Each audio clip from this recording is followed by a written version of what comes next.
31. Pemburuan. 30 kelompok peserta akademi sudah ada di posisinya masing-masing, mengelilingi hutan sunyi dari setiap sudut. Ada beberapa alasan kenapa kompetisi ini harus dalam posisi berpencar. Salah satu faktor utamanya supaya siluman di hutan sunyi tidak ada yang berhasil lolos atau hidup. Meski siluman pasti bakal bermunculan lagi, setidaknya dengan memberantasnya sampai tahap tertentu membuat angka kematian warga yang terbunuh oleh siluman jadi mengecil. Setiap kelompok tidak langsung masuk ke hutan karena menunggu sebuah aba-aba dari tetua akademi. Tidak membutuhkan waktu yang lama hingga suara ledakan kembang api terdengar dari tengah bukit hutan sunyi yang menandakan kompetisi sudah dimulai. Bersamaan dengan suara kembang api, semua kelompok bergerak masuk ke kedalaman hutan. Awalnya satu kelompok terdiri dari berbagai faksi, namun ketika sudah beberapa kilometer berlari, setiap faksi berpisah jalan ke arah tujuannya masing-masing. Kelompok Jian Chen juga demikian. Kini hanya ada faksi dua pedang saja yang berjalan lurus, sedangkan yang lainnya sudah berpencar ke arah berbeda. Sambil berjalan dengan melompati dahan-dahan pohon, Jian Chen dan lainnya terus bergerak maju ke kedalaman hutan. Tidak membutuhkan waktu yang lama hingga mereka bertemu dengan seekor siluman. Siluman pertama yang ditemui adalah sekelompok babi hutan. Jian Chen dan lainnya tidak mengalami kesulitan untuk menghadapinya, terutama karena dirinya juga berkelompok. Alhasil mereka bisa membunuh sekawanan babi hutan itu tanpa kesulitan yang berarti. Sekitar ada 12 permata yang didapat. Rata-rata umur permata itu cuma 2-5 tahunan. Jika di awal kompetisi saja kita sudah mendapatkan permata sebanyak ini, bukankah kita bisa melebihi target awal? Ketua Yue Jian Luan menatap permata di tangannya sebelum memberikannya pada Miu Yue. Semua anggota juga demikian, termasuk Jian Chen yang menyerahkan permata padanya. Semoga saja demikian. Miu Yue mengangguk. Dia menggenggam 12 permata siluman sebelum menghisapnya ke dalam cincin ruang. Dengan begitu kita bisa menukarkannya dengan sumber daya dan membagikan pada kalian semua. Jumlah siluman yang ada di hutan sunyi ternyata lebih banyak yang dikira. Hampir setiap setengah kilometer Jian Chen dan lainnya melangkah, mereka akan menemukan siluman-siluman yang lain. Matahari kian terbenam dan langit perlahan meredup. Jian Chen dan lainnya tidak melanjutkan memburu setelah malam hampir tiba, melainkan mencari tempat istirahat. Memburu siluman di saat malam hari sangat berbahaya. Kebanyakan siluman akan lebih aktif ketika malam hari. Belum lagi jarak pandang kita berkurang untuk memburunya, jadi sebaiknya kita lebih baik beristirahat. Miu Yue menjelaskan pada salah satu anggotanya yang bertanya alasan ia menyuruh istirahat lebih awal. Selain itu juga, kita harus mencari tempat tinggal yang aman saat tidur nanti. Kalian tidak mau kan ketika tidur tiba-tiba ada serigala yang menyerang? Tambah Miu Yue sambil tertawa kecil. Semua anggota yang lain saling pandang sesaat. Dibanding lucu perkataan Miu Yue terkesan menakut-nakuti, jadi mereka langsung mengangguk saja. Tidak ada alasan mereka membantah karena penjelasan Miu Yue terkesan masuk akal. Jian Chen yang mendengar penjelasan Miu Yue berdecak kagum. Ia bisa melihat kalau ketua faksinya ini memang sudah berpengalaman hidup di kedalaman hutan. Kita tidur di sini. Miu Yue memberhentikan kelompoknya setelah melihat keadaan sekeliling hutan. Miu Yue memilih tempat di mana ada aliran air di dekatnya. Dengan pengalamannya tentang hutan, ia yakin bahwa di tempat yang dipilih aman dan terlindung dari serangan hewan buas. Jian Chen menyalakan api unggun di tengah-tengah mereka, sebagai penghangatan dari dinginnya udara malam. Jian Chen juga membakar tanaman pengusir nyamuk sehingga api unggun itu mengeluarkan asap yang berbau. Kita akan bergantian jaga ketika tidur. Setiap malam akan dijadwalkan 2 orang. Miu Yue menjelaskan. Lu Xuan, Shen Ling, kalian adalah yang menjaga di hari pertama. Pastikan keadaan sekeliling aman. Lu Xuan mengangguk, begitu juga dengan Shen Ling. Selain keduanya yang berjaga sepanjang malam, Miu Yue dan lainnya memilih untuk tidur. Hanya Jian Chen yang masih terjaga. Walaupun matanya tertutup, sebenarnya dia sedang menyerap permata siluman dengan salah satu tangan menggenggam permata itu. Jian Chen memberikan 3/4 permata pada Miu Yue sedangkan 1/4-nya untuk dirinya. Sekilas Jian Chen terlihat tidur dengan posisi duduk bersandar pada pohon sehingga Lu Xuan dan Shen Ling tidak curiga. Jian Chen sebenarnya ingin menyerap cahaya, tetapi hal itu terlalu mencolok karena mereka akan melihat butiran cahaya yang masuk ke dalam tubuhnya. Mata Jian Chen terbuka ketika dini hari tiba. Dia meluruskan tubuhnya karena duduk sepanjang malam membuatnya terasa pegal. Bagaimana caranya kau punya mata seperti itu? Mata emasmu benar-benar begitu indah. Lu Xuan sudah berdiri di depan tubuh Jian Chen tepat saat dia membuka matanya. Kalau bukan manusia mungkin Jian Chen akan refleks memberikan pukulan yang keras karena lelaki itu hampir membuatnya terkejut. Lu Xuan sendiri hanya tertawa kecil melihat reaksinya, tetapi ia melanjutkan menatap mata Jian Chen. Terkadang ia sering terpukau dengan mata emas Jian Chen, tetapi kali ini ketika Jian Chen membuka matanya di saat langit masih gelap, mata Jian Chen seolah menyala sesaat dan itu terlihat sangat indah. Senior Lu terlalu memuji. Mataku hanya berbeda warna, jawab Jian Chen tersenyum canggung. Bukankah Ketua Yue bilang jangan ganggu yang istirahat? Kenapa kau bangunkan Junior Jian? Shen Ling mendengar percakapan sebelumnya langsung melotot pada Lu Xuan. Siapa yang membangunkan dia? Aku tadi ke sini tepat saat Jian Chen bangun. Shen Ling menyipitkan mata curiga. Ia tidak percaya dengan perkataan Lu Xuan. Kenapa kau selalu mencurigaiku? Tanya saja pada Junior Jian. Bukankah begitu? Lu Xuan menoleh pada Jian Chen. Jian Chen menggaruk pipinya sebelum mengangguk. Ia tidak mau terlibat dalam perdebatan mereka lebih jauh. Awas saja kalau mengganggu. Akan kulaporkan pada Ketua Yue. Shen Ling menatap Jian Chen sekilas sebelum kembali mengurusi api unggun. Lu Xuan memang ditugaskan untuk berpatroli untuk melihat keadaan sekitar. Takut ada hewan buas yang mendekat atau mara bahaya lainnya, sedangkan Shen Ling mengurus api unggun agar tidak padam sepanjang malam. Ketika Jian Chen terbangun, dia adalah orang pertama yang membuka mata dibanding anggota lainnya. Langit memang masih gelap, jadi wajar saja mereka masih tertidur. Dasar harimau betina. Tidak bisakah dia lembut sedikit? Dikit-dikit marah, dikit-dikit ngambek, dikit-dikit melotot. Gerutu Lu Xuan. Sebenarnya Lu Xuan berkata pelan, tetapi Shen Ling dari jauh mendengarnya. Kau apa bilang tadi? Hah? Harimau betina? Tidak. Maksudku, kata Jian Chen, dia ingin memburu harimau betina. Iya kan Jian Chen?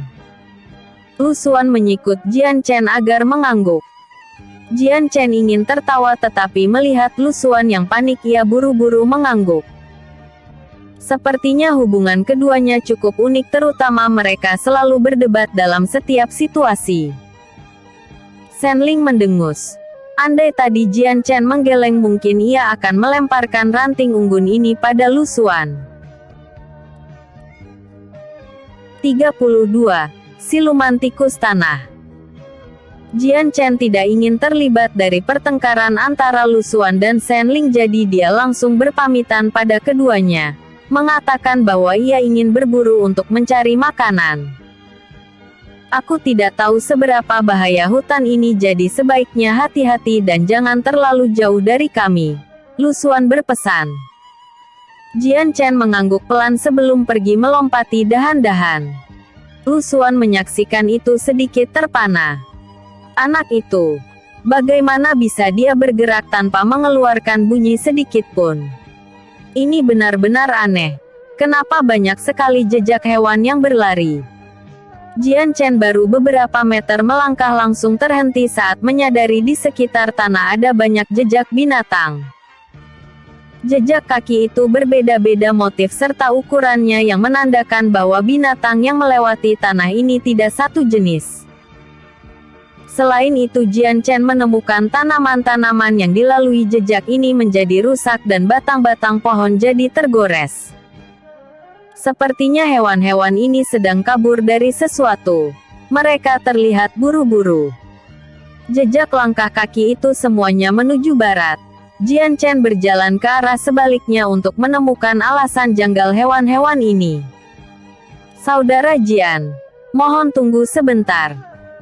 Jian Chen menoleh pada sumber suara dan mendapati Miu Yue sedang berjalan ke arahnya. Nona Yue, Anda sudah bangun. Beberapa saat yang lalu, aku terbangun tepat kau pergi. Setelah Lu Xuan dan Shen Ling memberitahu Anda sedang mencari makanan, aku sebagai ketua langsung ke sini sekaligus memastikan keamananmu. Jian Chen tersenyum tipis. Ia tidak yakin dengan hal itu. Andai ada yang lebih berbahaya mungkin ialah yang melindungi Miu Yue. Jejak kaki ini. Sepertinya ada segerombolan hewan yang sedang dikejar. Miu Yue kemudian menyadari ada banyak jejak kaki di tanah. Jian Chen mengangguk.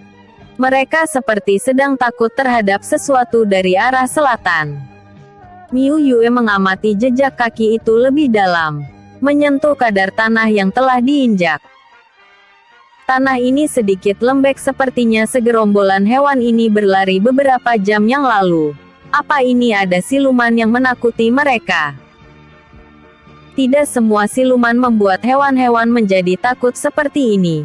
Meski siluman umumnya pemakan daging, tapi rata-rata siluman mencari makanan sesuai dengan ukuran tubuhnya.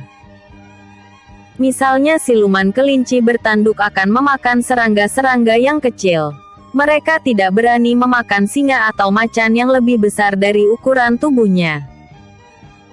Berbeda kasusnya dengan jejak hewan-hewan ini. Tidak peduli mereka seukuran gajah atau kecil seperti tikus, semuanya seperti ketakutan dan berlari dari binatang ini. Jian Chen ingin mengatakan sesuatu tetapi tiba-tiba dia merasakan getaran di tanah. Sebelum mencerna apa yang terjadi, dari semak-semak muncul belasan kelinci yang berhamburan melewati Jian Chen dan Miu Yue. Jian Chen punya firasat buruk soal ini. Belum lagi setelah kelinci ini melewatinya, getaran di tanah semakin kencang. Jian Chen mendekatkan telinganya pada tanah sambil memejamkan mata. Dia bisa merasakan ada hewan yang berjumlah banyak mengincar kelinci-kelinci tadi.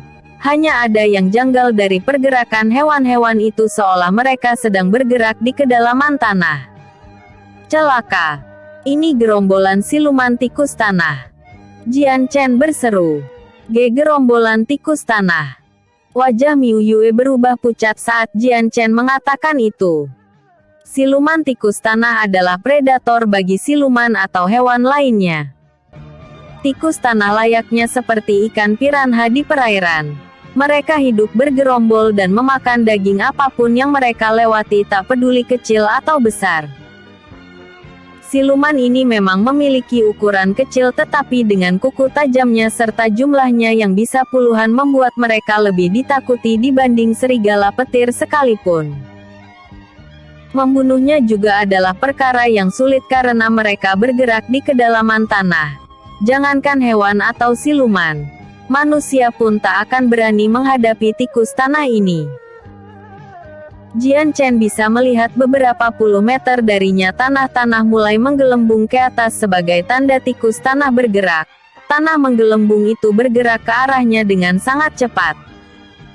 Nona Yue, sebaiknya Anda pergi dan beritahukan pada yang lain agar semuanya berlari dari kawasan ini. Aku akan menahan mereka beberapa saat. Jian Chen menoleh pada Miu Yue. Kau tak bisa melakukan itu saudara Jian. Menahan gerombolan tikus tanah sama saja dengan mengantarkan nyawamu. Jian Chen tersenyum tipis. Walaupun dirinya dan Miu Yue berlari bersama sekarang semuanya sudah terlambat. Mereka akan tetap terkejar meski menggunakan tenaga dalam sekalipun. Hasil terburuknya bisa-bisa Lu Xuan, Shen Ling, dan lainnya akan ikut termangsa jika tidak diberitahu. Dengan mengorbankan dirinya, Jian Chen berencana agar tikus-tikus tanah itu mengincar dan mengejarnya sehingga anggota faksi dua pedang bisa selamat. Nona Yue, tidak ada banyak waktu lagi. Kita tidak bisa selamat jika sama-sama berlari. Miu Yue memejamkan mata sesaat sebelum mengambil keputusan dengan bulat. Kalau begitu biarkan aku yang menahan mereka. Saudara Jian, kau bisa pergi dan memberitahukan pada yang lain. Jian Chen tidak punya banyak waktu lagi untuk berbicara, jadi dia mengeluarkan aura kultivasinya yang kuat. Miu Yue langsung terkejut dengan aura itu. Meski tak bisa membaca kultivasi Jian Chen, ia yakin kekuatannya jauh di atas dirinya. Saudara Jian, Anda, Nona Yue, kita tidak punya waktu. Tenang saja, aku tak berniat mengorbankan diri. Aku punya trik agar bisa lolos dari tikus-tikus ini. Apakah kau yakin? Melihat kekuatan Jian Chen, Miu Yue berasa ada kemungkinan Jian Chen bisa selamat. Percayalah padaku. Jian Chen tersenyum dengan tenang. Miu Yue menggigit bibirnya. Kalau begitu aku akan menunggumu kembali. Berjanjilah agar kau hidup dan menemuiku. Setelah berkata demikian, Miu Yue kemudian pergi secepat yang ia bisa. Jian Chen melihat dari kejauhan sebelum gadis itu hilang dari pandangannya. Jian Chen menoleh kembali pada tikus-tikus tanah itu sambil mengeluarkan pedang taring putih. Ia harus menghadang mereka beberapa saat agar dirinya diincar oleh tikus-tikus tanah itu. Jian Chen memejamkan mata sambil menghirup napas yang dalam. Melawan tikus tanah itu bukanlah perkara yang mudah. Mungkin ia harus menghabiskan semua tenaga dalamnya untuk membunuh puluhan dari mereka. Tidak berangsur lama, tikus-tikus tanah sudah ada di dekat Jian Chen. Mata mereka memerah saat melihat ada mangsa. 3 tikus tanah paling depan keluar dari permukaan tanah lalu melompat, menyerang Jian Chen dengan kuku tajamnya. Pandangan Jian Chen menjadi tajam. Ia menggenggam pedangnya lalu mengalirkan tenaga dalam, menembus awan. Jian Chen mengayunkan pedangnya dengan kuat. Dalam sekali tebasan 3 tikus tanah itu terbelah menjadi 2 di udara. Tikus-tikus tanah tidak berhenti meski temannya mati. Kini semakin banyak yang keluar dari tanah dan menyerang Jian Chen.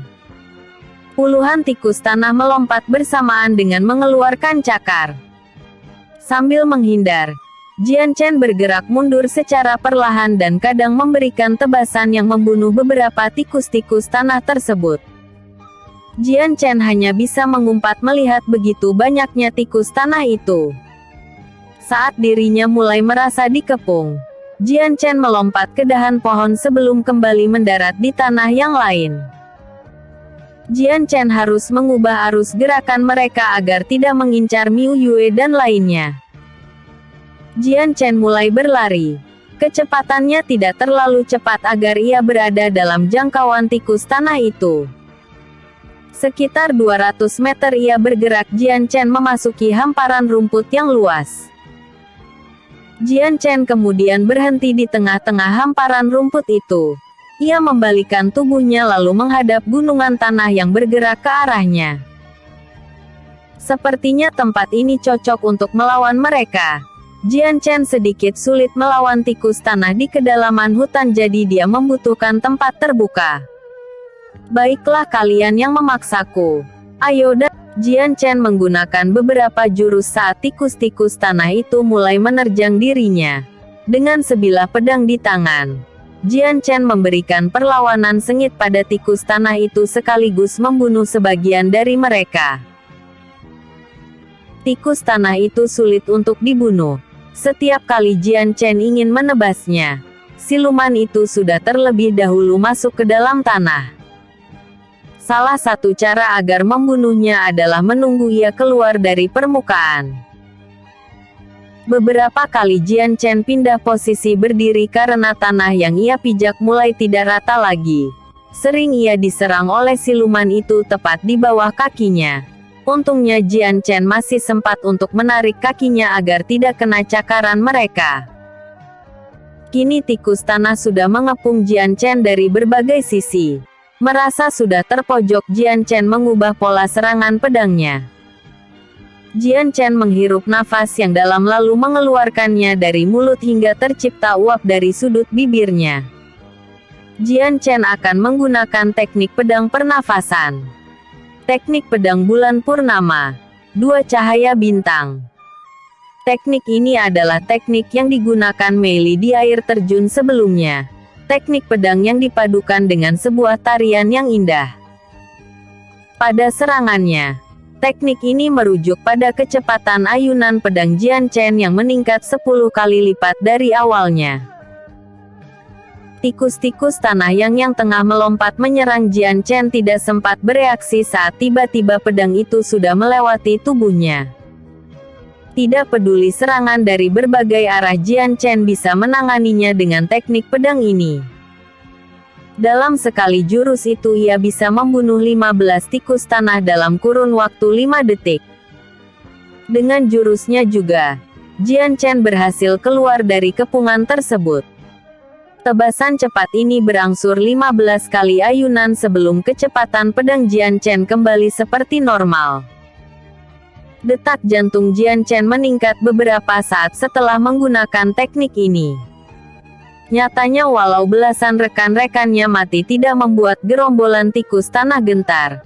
Sebaliknya justru membuat mereka memburu Jian Chen dengan buas. Tikus tanah yang menjadi siluman mempunyai ukuran lebih besar daripada biasanya. Usia mereka sekitar 5 tahunan, tetapi karena jumlahnya yang banyak bagai lebah membuat mereka jadi mematikan. Jian Chen hanya bisa berdecak kesal melihat tikus tanah yang seperti tidak ada habisnya.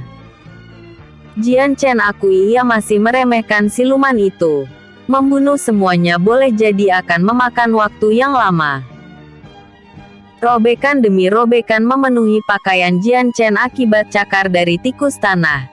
Ia mulai kewalahan diserang di berbagai sisi, tetapi untungnya tidak ada luka di kulitnya. Jian Chen sudah melindungi tubuhnya dengan tenaga dalam secara keseluruhan, jadi cakar itu tidak bisa menembus kulitnya. Meski tidak merasa terancam dengan cakarnya, Jian Chen tetap waspada.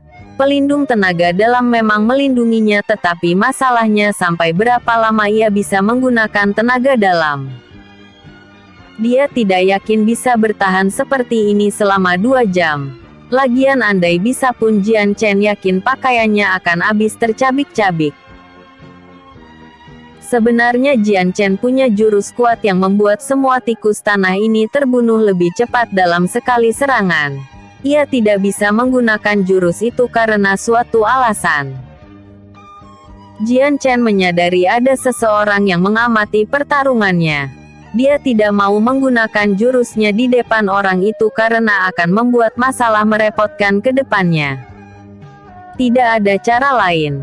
Aku harus mengandalkan pedangku. Jian Chen mengalirkan tenaga dalam pada pedangnya lalu menggunakan teknik pedang dari ayahnya.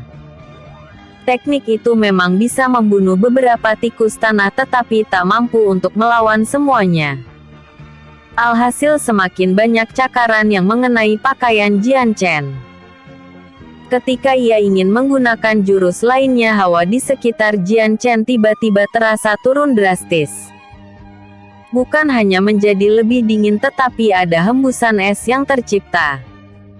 Jian Chen tidak terkejut dengan hal itu. Ia cukup mengenalnya karena fenomena suhu dingin ini berasal dari orang yang mengintipnya. *****. Perlahan tapi pasti, ada sebuah hembusan es yang membuat rumput dan tanah yang dipijak Jian Chen membeku. Pembekuan itu merambat dengan cepat di sekitarnya, membuat tikus-tikus tanah yang mengepung Jian Chen menjadi ragu untuk maju. Jian Chen mengambil kesempatan ini dan melompat jauh dari kepungan itu. Lompatan Jian Chen sangat tinggi karena menggunakan tenaga dalamnya sehingga ia dengan mudah melebarkan jarak dari gerombolan tikus tanah tersebut. Jian Chen hendak menggunakan serangan jarak jauh dengan teknik pedangnya tetapi tiba-tiba seorang perempuan muncul di sampingnya. Biar aku saja. Meski kau membunuh beberapa dari mereka itu tidak membuat tikus tanah itu gentar menyerangmu. Sebaliknya mereka justru takut terhadap suhu dingin yang kugunakan. Jian Chen kemudian melihat gadis tersebut dan ternyata ia mengenalnya di lapangan akademi sebelumnya. Wanita itu adalah Ye Ziyun, teman dekat dari Niu Meili sekaligus pemimpin faksi Lantera Api. Ziyun tidak menunggu jawaban Jian Chen ketika tikus tanah sudah bergerak ke arahnya. Ye Ziyun mengalirkan tenaga dalam pada pedangnya yang seketika mengeluarkan energi dingin. Elemental es. Dinding pelindung es. Ye Ziyun menancapkan pedangnya pada tanah yang seketika tanah itu langsung membeku dan menyebar begitu cepat. Dari permukaan es, tercipta bongkahan es yang besar dan tinggi. Bongkahan itu membentuk sebuah dinding yang mengelilingi Ziyun dan Jian Chen. Ziyun ternyata tidak berniat untuk melawan tikus tanah tersebut. Ia menggunakan esnya sebagai benteng untuk melindunginya. Tikus-tikus tanah terhenti ketika melihat dinding es. Mereka tidak jadi mendekat saat merasakan suhunya semakin dingin ketika dekat dengan esnya. Meski bergerak di bawah tanah, ternyata es yang dikeluarkan Ziyun juga membekukan area bawah tanah di sekitarnya sehingga tikus tanah itu tidak bisa menggali di bawahnya. Jelas sekali segerombolan tikus tanah itu tidak terima mangsanya kabur tetapi mereka juga tak bisa melawan apalagi merasakan suhu dingin. Kelompok tikus tanah itu akhirnya membalikkan arahnya lalu pergi menjauh untuk mencari mangsa lain. Kau tidak apa-apa? Ye Ziyun bertanya pada Jian Chen ketika tikus tanah itu sudah hilang dari pandangannya. Jian Chen mengangguk lalu menyatukan kedua tangannya. Terima kasih atas pertolonganmu, Nona. Walaupun terlihat seperti ditolong kenyataannya Jian Chen tidak butuh pertolongan Ziyun. Bisa saja dia membereskan tikus tanah itu sendirian. Tidak perlu sungkan. Aku memang sebaiknya menolongmu. Aku tidak tahu kenapa ada siluman itu di hutan sunyi seperti ini yang pasti jangan melawan gerombolan tikus tanah. Itu sama saja dengan mengantarkan nyawamu. Ziyun sebenarnya kagum pada pemuda di depannya terutama ia bisa bertahan lama dikepung oleh tikus tanah tersebut. Bukan hanya bertahan tetapi juga balik melawannya. Andai itu dirinya sekalipun mungkin ia tak akan bertahan lama melawan mereka yang jumlahnya puluhan. Ziyun datang di saat Jian Chen sudah membunuh sepertiga dari tikus tanah itu. Jadi dia tidak melihat bagaimana Jian Chen menggunakan teknik pedang klan Niu. Pandangan Ziyun beralih pada wajah sang pemuda. Matanya melebar ketika melihat iris mata sang pemuda yang berwarna emas. Pikiran Ziyun teringat pada perkataan sahabatnya, Niu Meili bahwa ia bertemu dengan seorang pemuda yang bermata emas. Apa pemuda ini adalah orang sama yang bertemu Meili? Batin Ziyun dalam hati. Episode sebelumnya, Eps 32, Siluman Tikus Tanah. Episode berikutnya, Eps 34, Mengenal Ye Ziyun. Apakah ada sesuatu yang salah? Jian Chen bertanya ketika Ziyun memandang wajahnya begitu lama. Ah, tidak.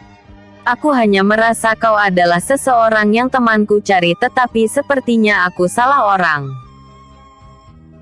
Ziyun menepis pikiran bahwa Jian Chen adalah orang yang Niu Meili temui. Pasalnya pemuda di depannya ini adalah murid dari akademi ketika ada lencana di pakaiannya, sedangkan menurut cerita Meili tidak demikian.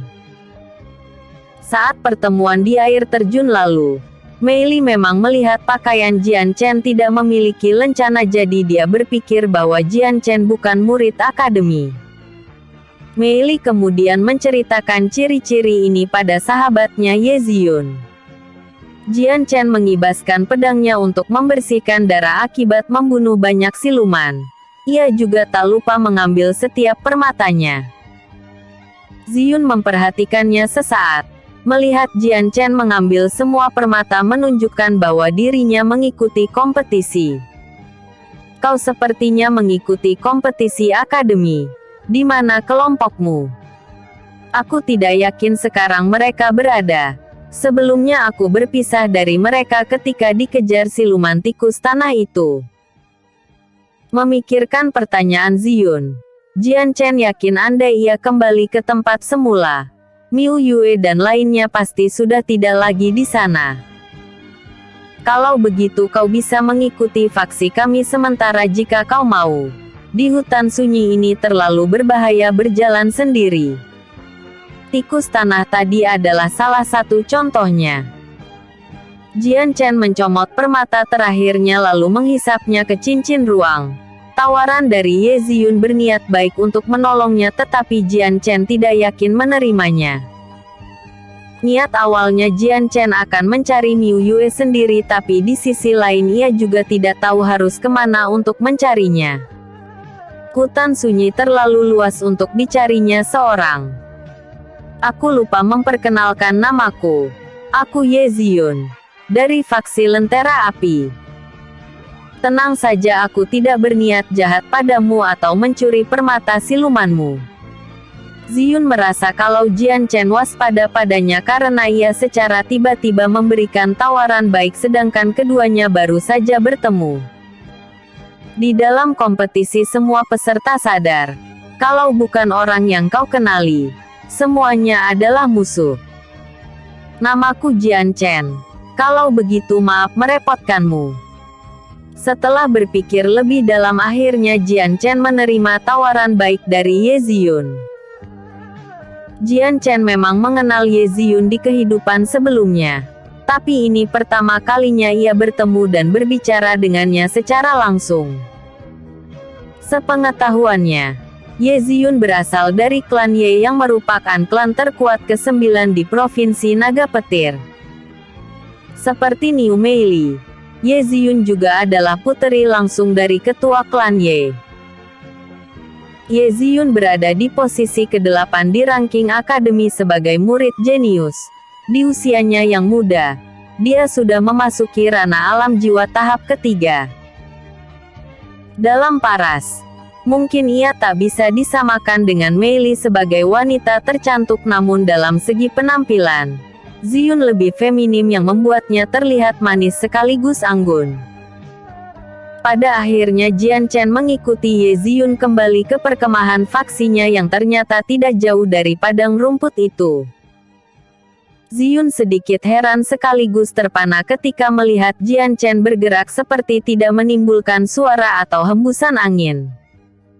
Seolah tubuh Jian Chen sangat ringan tanpa memiliki massa sedikit pun. Tiba di perkemahan faksinya, Ziyun disambut baik oleh anggotanya. Faksi Lentera Api jauh lebih kuat dan besar dibanding faksi Dua Pedang. Hal itu terlihat jelas dari segi kekuatan individu maupun banyak jumlah anggotanya. Salah satu yang berada di ranah alam jiwa tahap 1 menghampiri Ziyun dan Jian Chen. Ketua Ye, bagaimana? Kemana kita harus bergerak selanjutnya? Pemuda itu memasang wajah senang ketika Ziyun sudah kembali. Kita ubah keputusan. Sebaiknya kita bergerak ke arah timur dan menuju perkemahan faksi Lotus Salju dulu. Ada hal yang harus kutemui dengan Nona Meili. Pemuda itu sedikit heran dengan keputusan Ziyun yang berubah mendadak. Apakah ada sesuatu di sebelah selatan, Ketua? Ziyun mengangguk sebelum menceritakan tentang gerombolan siluman tikus tanah. Sang pemuda memucat mendengarnya karena menyadari bahwa siluman itu sangat berbahaya. Kompetisi ini memang dihadiahi hadiah yang besar, tetapi resiko yang ditanggungnya juga besar. Ziyun menghela nafas panjang. Ziyun berencana bertemu faksi Meili untuk bekerja sama dengannya. Dengan begitu keselamatan faksinya akan lebih aman jika disatukan, belum lagi kemenangan yang diraih akan jauh lebih mudah. Pemuda itu mengangguk. Mulai mengerti maksud ketua faksinya mengubah keputusan. Ketua Ye, siapa yang bersamamu? Pemuda itu baru menyadari bahwa Ziyun kembali ke perkemahan tidak dalam keadaan sendiri. Sambil tersenyum Ziyun menjelaskan serta memperkenalkan padanya. Pemuda itu terlihat tidak senang ketika Ziyun bersamanya. Ketua Ye, sebaiknya kita tidak menolong orang lain dalam kompetisi ini mengingat Anda bertemu dengannya secara tidak sengaja. Bagaimana jika dia adalah musuh yang mengintai faksi kita? Jangan berpikir berlebihan. Bagaimanapun tidak ada untungnya dia memata-matai.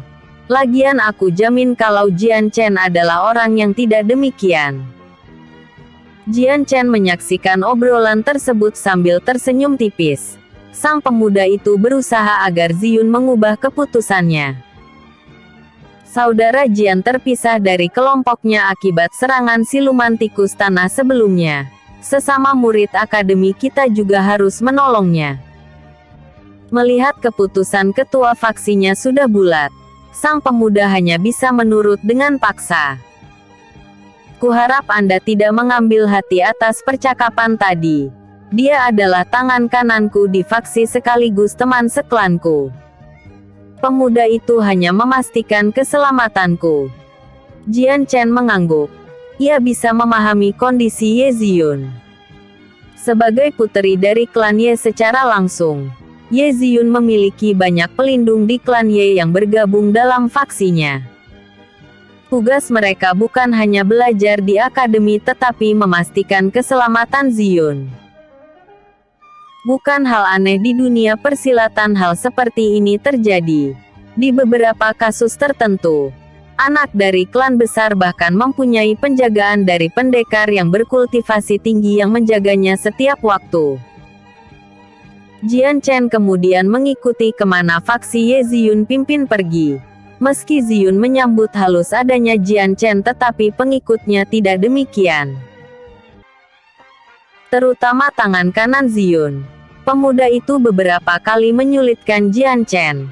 Melarang membunuh siluman ketika faksinya memburu atau menyuruh Jian Chen mengumpulkan kayu untuk membuat api unggun ketika malam.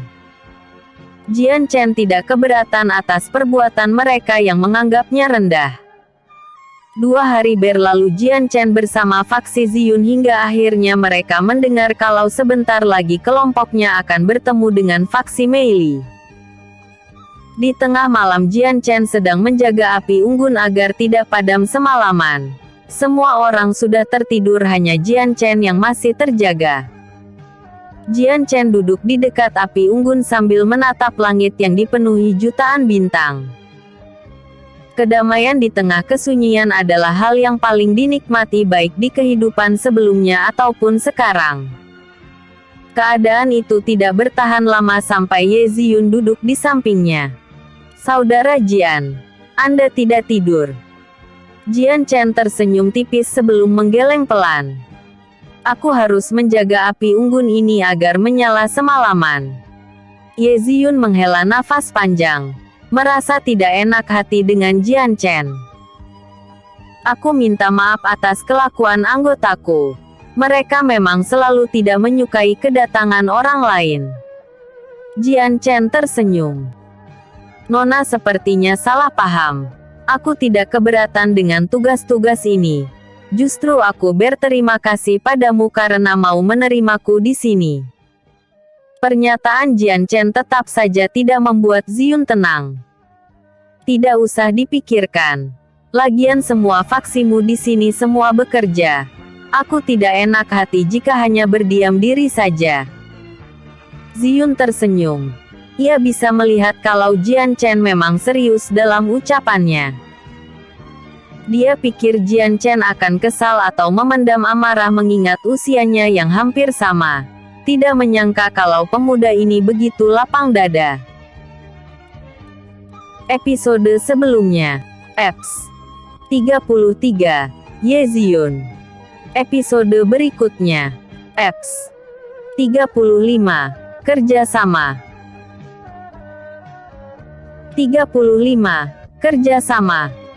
Keesokan harinya, faksi yang dipimpin Ziyun akhirnya tiba di perkemahan Mei Li. Mei Li sendiri sudah mendengar kabar bahwa sahabatnya kesini, jadi dia tidak bergerak terlalu jauh untuk memburu siluman. Dalam sekali lihat saja, faksi Lotus Salju lebih unggul daripada faksi Lentera Api. Rata-rata Lotus Salju memiliki anggota yang berada di ranah alam roh tahap 8 ke atas. Meski jumlahnya di bawah faksi Lentera Api, andai keduanya bertarung maka faksi Lotus Salju akan keluar sebagai pemenang. Yang unik dari faksi Niu Mei Li terletak dari anggotanya yang semuanya perempuan. Bisa dibilang faksi Lotus Salju adalah faksi di mana semua anggotanya perempuan. Para pemuda yang berasal dari faksi Ziyun langsung terpana saat melihat kedua gadis cantik saling bertemu. Ziyun terlihat sangat anggun sedangkan Mei Li terlihat cantik dan manis. Mei Li membawa Ziyun pada salah satu tenda pribadinya. Ia tidak suka ketika pandangan laki-laki itu mengamatinya tanpa berkedip. Hal itu membuat Ye Ziyun terkekeh. Menurutnya sahabat kecilnya itu selalu dingin pada setiap pria. Aku masih tidak menyangka kau telah melampaui kultivasiku. Aku benar-benar masih tidak terima. Ziyun tersenyum, membuka obrolan. Kak Ziyun juga akan menerobos bukan? Tinggal beberapa hari lagi mungkin kau bisa setara denganku kembali. Walaupun kultivasi kita akan sama itu tidak membuatku merasa senang. Umurku dan umurmu berbeda.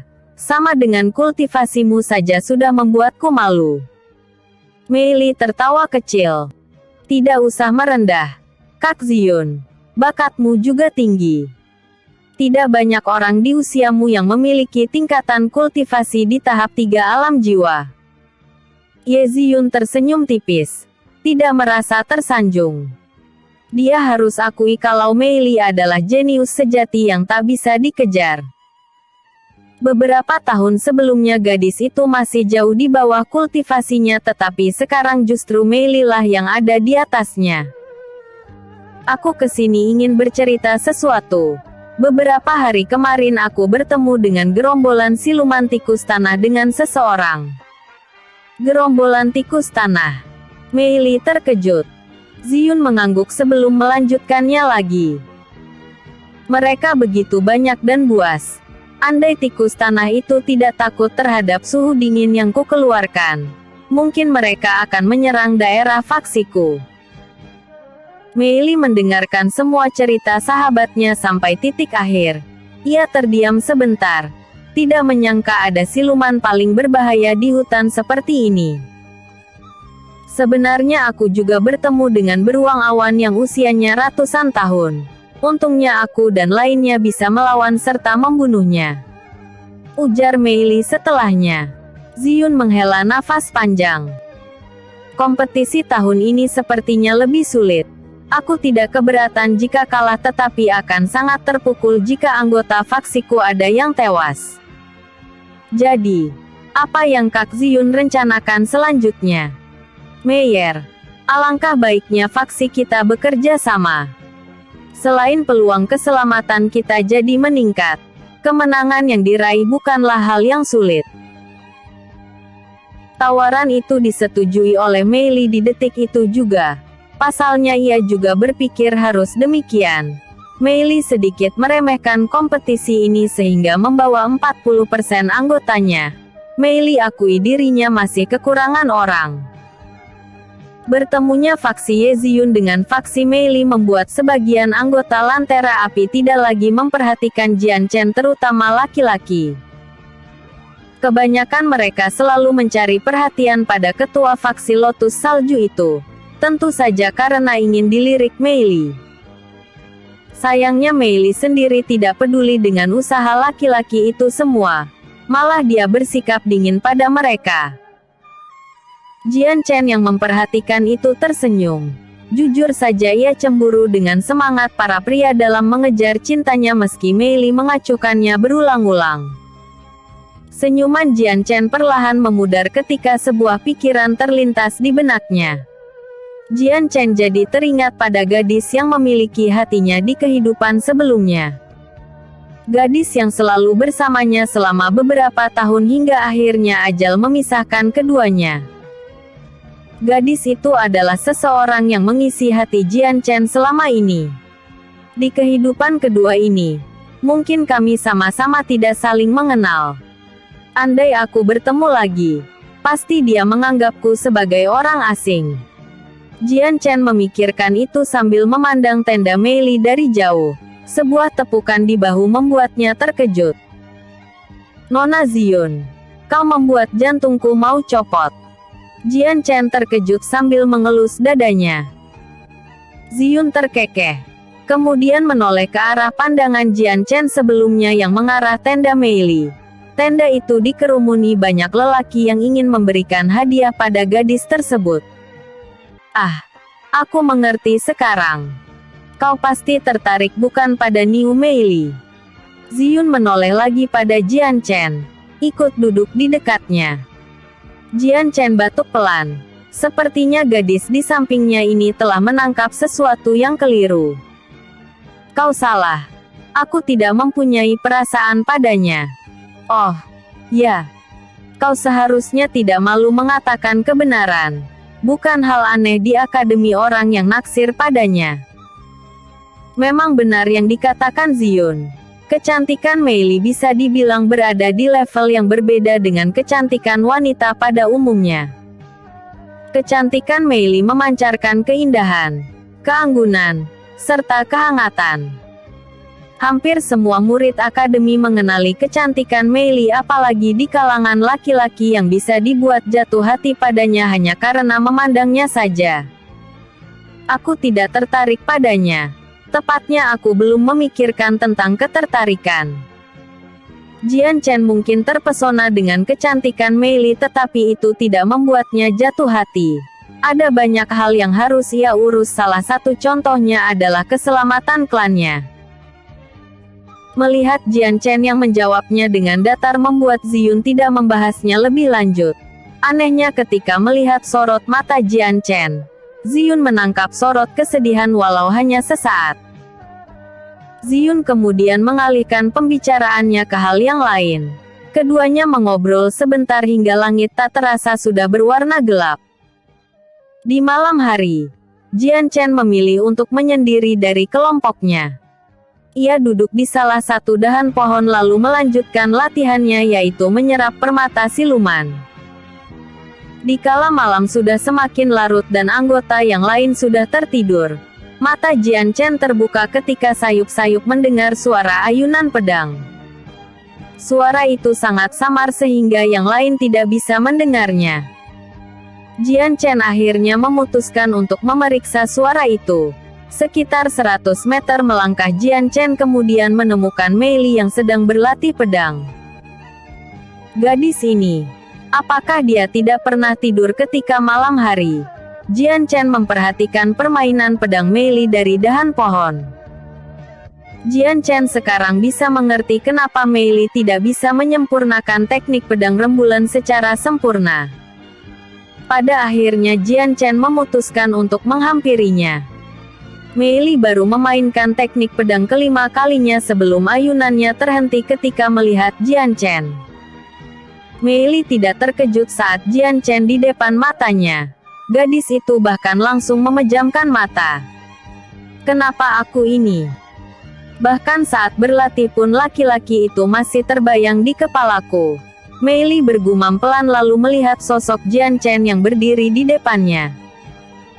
Meili menganggap bahwa sosok Jian Chen sekarang adalah bayangan dari hasil pikirannya yang selalu memikirkan pemuda itu. Apakah benar kata Ziyun kalau aku mempunyai perasaan padanya? Meili memegang dadanya. Merasakan jantungnya meningkat cepat ketika memandang Jian Chen. Beberapa hari sebelum kompetisi tiba, Mei Li selalu pergi ke hutan kabut dan berharap dirinya bisa bertemu Jian Chen lagi, namun hasilnya selalu nihil. Pergilah. Aku ingin fokus untuk berlatih. Mei Li mencoba mengusir Jian Chen yang dianggapnya sebagai bayangan pikirannya. Jian Chen menggaruk kepala. Sedikit tidak mengerti kenapa dirinya langsung disuruh pergi. Aku tahu beberapa hari ini kau ada di pikiranku. Tetapi jangan menghalangiku dalam berlatih. Dia terus mengusir sosok Jian Chen. Kenapa kau tak mau pergi? Haruskah aku menghancurkan bayanganmu terlebih dahulu? Merasa ucapannya tidak membuat bayangan itu menghilang, Mei Li mengayun bilah pedangnya pelan, berharap dengan begitu sosok itu menghilang jadi kabut. Sayangnya ketika mata pedangnya hendak mengenainya, bayangan tersebut menangkap ayunan pedang itu. Jantung Mei Li berhenti sejenak sebelum mengambil jarak dari Jian Chen. Mata Mei Li melebar ketika menyadari sesuatu. Anda sungguhan? Tanya Mei Li terbata-bata. Jian Chen tersenyum sebelum mengangguk pelan. Lama tidak bertemu. Gadis itu tidak bisa menyembunyikan kebahagiaannya. Ia tidak menyangka akan bertemu lagi dengan pemuda yang dicarinya selama ini. Beberapa detik kemudian Mei Li menyadari kalau ia telah mengatakan sesuatu yang aneh di depan Jian Chen secara langsung. Apalagi menyangkut perasaannya. Wajah Mei Li langsung memerah sepenuhnya. Tersipu sangat-sangat malu. Dia menutup wajahnya dengan kedua tangan dan kali ini berharap kalau semua ini